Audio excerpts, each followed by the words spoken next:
What you manifest in your mind, you can bring to reality. No Safe Spaces, a documentary about adults complaining about children complaining. Technically, it's a documentary about the First Amendment, freedom of speech, and how there have been a few instances of people kind of being deplatformed, not being allowed to present their talks at colleges. Um, you know, kind of mild.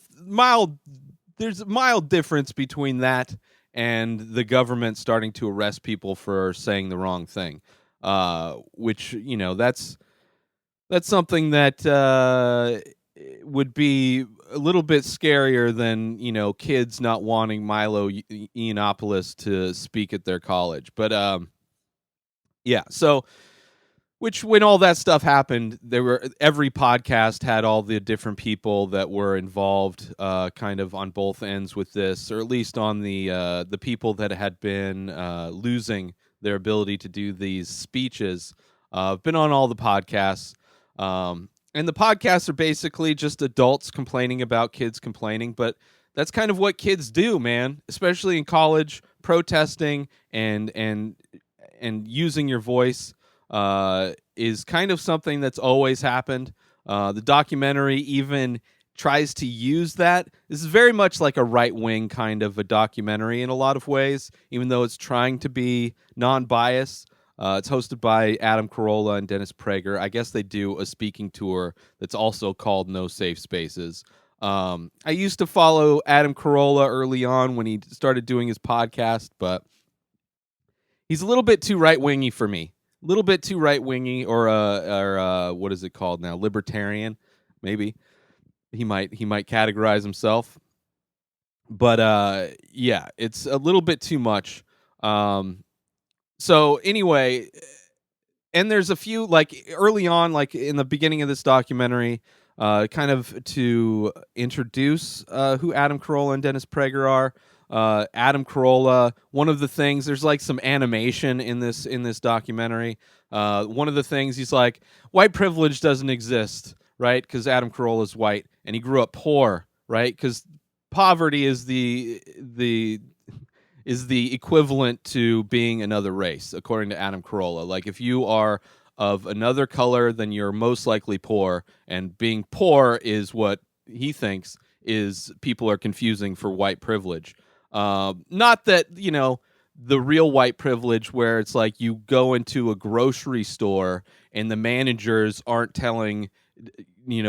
directing loss prevention to follow them because they assume they're going to steal something, which does happen if you are a person of color. And I've seen it happen working at Costco. I worked at Costco for 13 years, 10 years in the electronics department. So I knew all the loss prevention guys because they always loved coming into the department to watch the TVs. And managers of Costco, whenever a black kid would come into the warehouse, would go over to loss prevention, tell them to follow him, and also it's like, oh, here's an easy one for you. Go get that one. And generally, the people that would steal from Costco were a lot of old people. I remember there was a guy in a wheelchair that would regularly try and steal. The only, one of the few times it was ever a person of color, it was a black chick who was just like a yoked black chick, and she was trying to steal a bunch of alcohol in the bottom of a stroller or something like that. And she got caught outside and took her sandals off and just booked it. But that was like one of countless times just a wide variety of people would steal. But, having white privilege, you're a white kid going into a Costco, that manager's not going to loss prevention going, follow that white kid, right?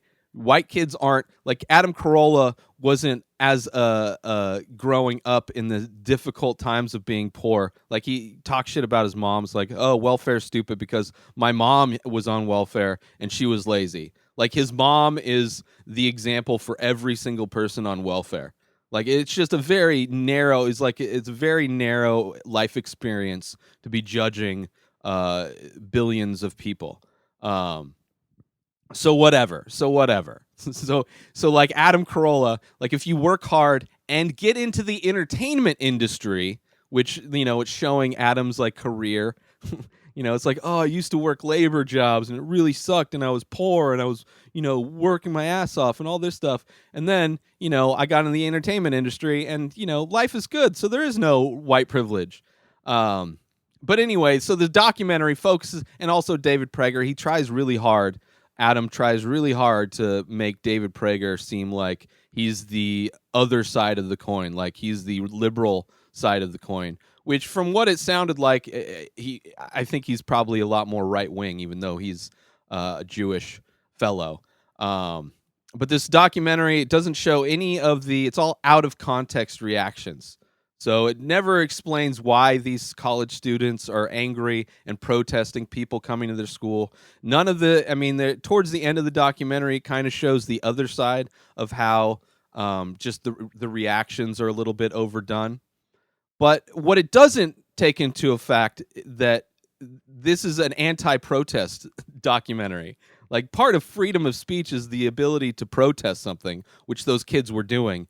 But now government, which, kids protesting and people not being able to speak at colleges isn't the government stepping in saying that these people can't speak. It's just a big group of kids saying they don't want these people speaking at their college, which is completely different than what's happening with the government passing laws where there's anti-protest areas, where you're not allowed to protest in certain areas of certain towns. That is far more disturbing, which this documentary does nothing to highlight. It's all about these like handpicked conservative people, primarily conservative people that aren't allowed to do their speaking tours.